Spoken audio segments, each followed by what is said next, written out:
All right, back here on the Mike Chambers radio program here on this Tuesday, the 26th of April, 2011, live edition.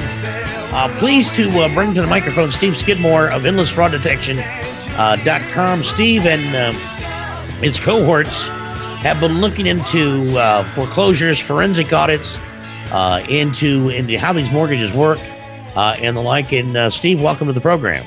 Thank you. Appreciate you having me back on, Mike. And I know you've got new information and things that are going on. And also we've got Vickie from California. Vickie's going through this entire process now. I think, as a matter of fact, Vickie, the foreclosure hearing's already happened and the sale has already happened. You're down to the eviction hearing. Am I correct?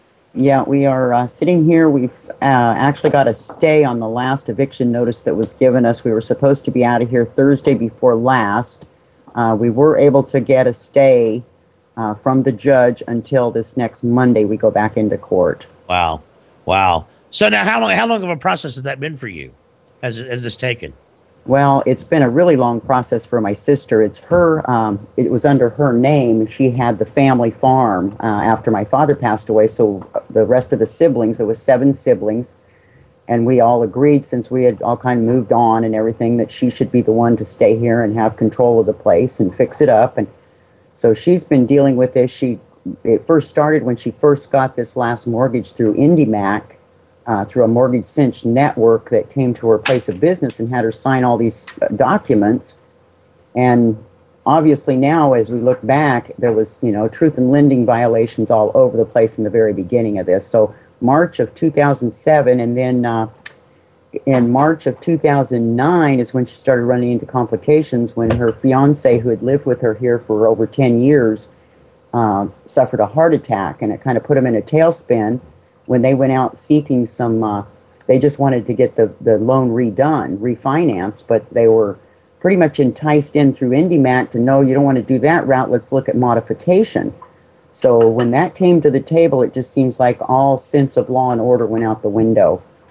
2 months after that, her fiance passed away, and that left her holding a note that was in default because they encouraged her to stop making payments. They were still making payments then.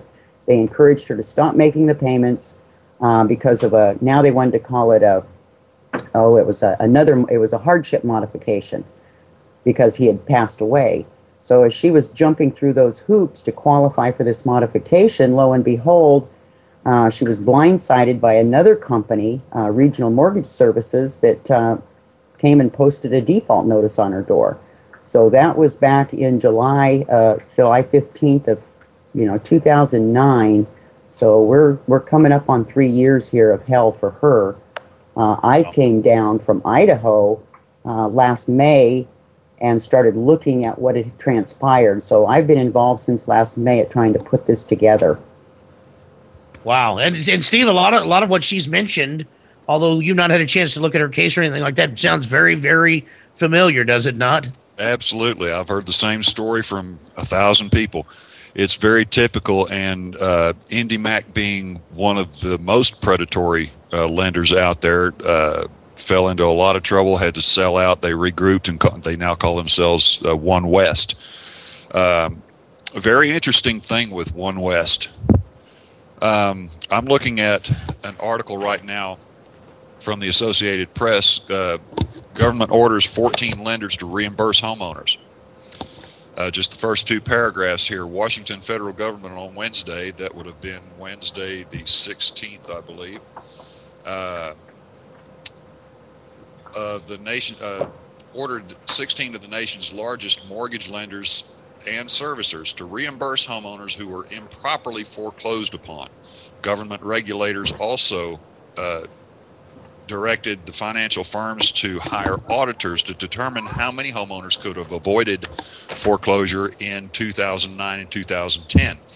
Now, these consent orders went to Citibank, Bank of America, J.P. Morgan Chase, Wells Fargo, also Ally Financial, they used to be GMAC, right. Aurora Bank, EverBank, HSBC, MetLife Bank, One West, PNC, Sovereign Bank, SunTrust, U.S. Bank, Lender Processing Services, and MERS Corp. Good old MERS Now, Corp. Yeah, good old MERS Corp. Now, It's- what's happening here is the federal government's tired of it. They've been made the scapegoat for the bank's wrongdoings, and they're not going to take it. So they're demanding that these banks hire a company very much like ourselves. Wink, wink, Uncle Sam. We're the only company in this nation that's qualified to do this kind of work. To do exactly that, to find out how many homeowners could have avoided foreclosure in 2009, 2010. Now, if you have a third party with Vickie, you'd mentioned TILA violations. For the homeowner being an interested party, it does absolutely no good for the homeowner to say, okay, I see what's going on here. This is wrong. That's wrong. That's wrong, because you're an interested party. Now, if you've got a third party who has no interest in the subject property, the third party has had a work history in the lending institutions, and the third party has been certified to audit. Our auditors are certified by the National Association of Mortgage Underwriters. These are the same people that certify the bank underwriters and the bank processors. Somebody of this caliber brings forth your TILA, RESPA, predatory lending violations, it's a whole different story. The whole scene changes. And Mike, that's what needs to happen in this case, I believe, because of all the things that we found. And now I've been a researcher for a very long time, Right. But not in law. So, what I tell people is if you're being evicted, if you're being thrown out of your home, you've got to stay there, because once you get outside that home, your energy is spent in other areas and you have no energy to fight this and bring this to the table. We've got a case here where, we show now we find two different beneficiaries being claimed at the same time that the foreclosure was going on. We find a Dennis Kirkpatrick who claims to be the vice president of MERS, who has signed the substitution of trustee, had it notarized by the same person as another one of their people there at staff. And Dennis Kirkpatrick, who claims to be the vice president of MERS, who's transferred this property deed over to One West Bank, he actually claims to be on the internet in 3 or 4 different places. LinkedIn, if you go to linkedin.com. He's claiming to be vice president of Wells Fargo. All right, stay right there. We'll pick that up when we come back. Got a break here. It's this foreclosure mess. It continues on.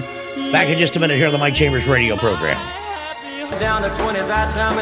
Steve Skidmore with us from endlessfrauddetection.com, and Vickie from California. And we're talking about foreclosures. And Vickie and her family have been going through this now for the last 3 years.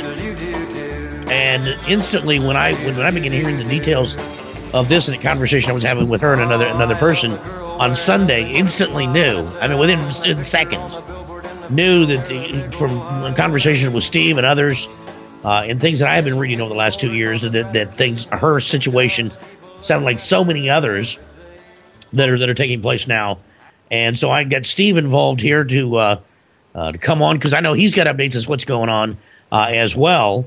And we'll hear about those two coming up. But her case, Steve, is pretty typical of what's going on around America. This predatory lending that's been going on for like 40 years and finally came to a head in the last 4 or 5 years.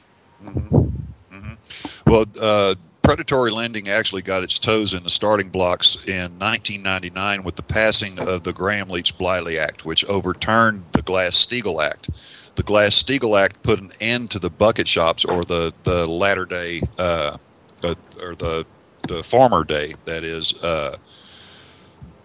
derivatives markets. With the passing of the the Graham-Leach-Bliley Act, it allowed the lenders to go into the derivatives markets and actually bet against their own loan products. So what we've seen over the last decade is an entire industry. This is not localized to 1 or 2 banks. This has been an across the board effort. What they're doing is they were put in a position where they could put a homeowner into a loan product that was designed to fail. and then go into the derivatives markets on the back end and bet against them, bet against the homeowner, making it 30 years. So in 30 years, the lender could have made a little Dixie cup full of money. But in 5 years, through the derivatives markets, foreclosing and collecting on the credit defaults, they make a bucket of money in 5 or 6 years. I mean, this is a no-brainer. Vickie, are you still with us?